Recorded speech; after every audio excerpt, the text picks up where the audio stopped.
पंचवटी ठारे मरिया दर रे कनक हरिण चाही आलुबे बई दे राम को बोलोई ए मृग मारी दियो जाई है अति श्रद्धा मुई लांज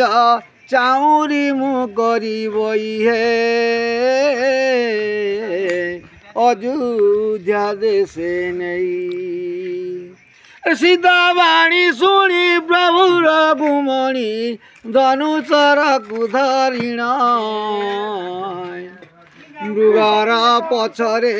गुड़ाई अछंती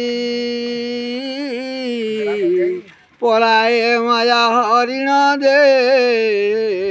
घोरण वन क्षणे अदृश्य हुई पुण जे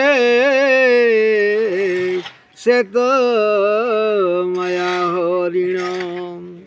मृग बके घात हेल भूमिगत उच्चे डाके त्राहिल क्षण आर शुणिण श्रीराम हईले मौन एक विपरीतर कारण जे मृग डाक शुणिण मृग धरी फेरुछंती राम जे हई दुखित मन कोटीर रे थाई शुणिले जानकी जाओ रे बाबू लक्षण आ डाकती श्रीराम।